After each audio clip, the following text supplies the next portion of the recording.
My name is Sam, and if you're reading this, it might already be too late. For weeks, I've been trying to forget what happened, but it won't leave me. Not my dreams. Not my reflection, because I'm not sure I came back alone. Or even at all. It started in the fall, at a party. Amanda walked in, and the room seemed to quiet down. She was beautiful in a quiet, unsettling way. Black hair, pale skin, eyes that looked through you like wind over water. We spoke near a wall of old photographs. She stared at them and said, "I don't see people.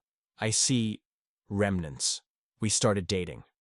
But the more time I spent with her, the more I realized how little I knew. No stories about her childhood, no photos, no family. And she always said strange things like, "Apple trees sing at night. Don't drink water after sunset. Never eat pears with black spots." One weekend she said, "Let's go to my uncle's farm." He passed. "But the orchard is still there." "Peaceful getaway?" I joked. "Wi-Fi?" She shook her head. "It has you, me, and the trees. That's enough." The drive took hours. The last stretch turned to gravel, then to dirt. Fog clung to the road.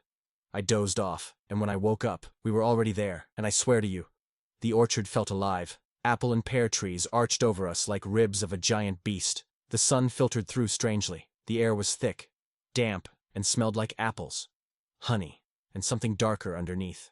Amanda stepped out without a word. The house was old but solid. Its windows were boarded from the inside. A garden gnome sat by the porch, eyes chipped off, pointing toward a pear tree. Inside, the house smelled like wax and rust. No mirrors, no labeled books, photos with faces scratched out. "My uncle didn't like being seen," Amanda said. The orchard stretched endlessly behind the house. Neatly planted rows, apple, pear, pear. A strange rhythm that made my head ache. I reached for a pear, but Amanda grabbed my wrist. "Only apples. Why? Pears aren't for you." "Then, who are they for?"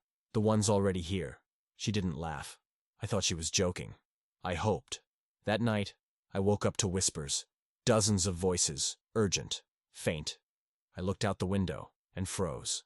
Amanda was standing barefoot between the trees, in a white dress, arms outstretched, whispering to a pear tree. And then, she turned. Not just her head.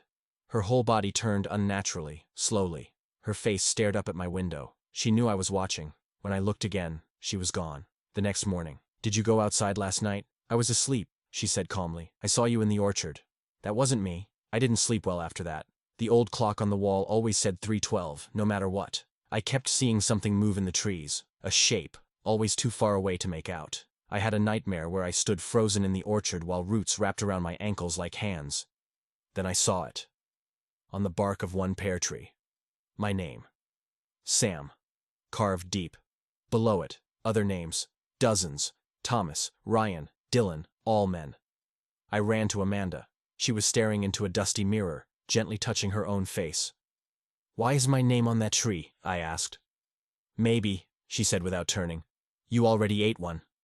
That night, I heard tapping on the window. I stepped outside. The orchard was darker than before. Leaves rustled, whispering words I couldn't understand. Shapes shifted between trees. The same tree. My name, now carved deeper. And one of the older names, faded, like it had been overwritten. Amanda appeared behind me, or something wearing Amanda's face. "You're one of us now." I tried to run, but the orchard circled back onto itself. Every path led back to the house. And the last thing I remember, standing in front of the mirror, touching my face, but the reflection wasn't mine anymore. If you're reading this and don't go with her, don't trust her smile. And if she ever says pears aren't for you, you run. Because if you taste one, you don't come back. Amanda isn't looking for love. She's looking for the next name to carve.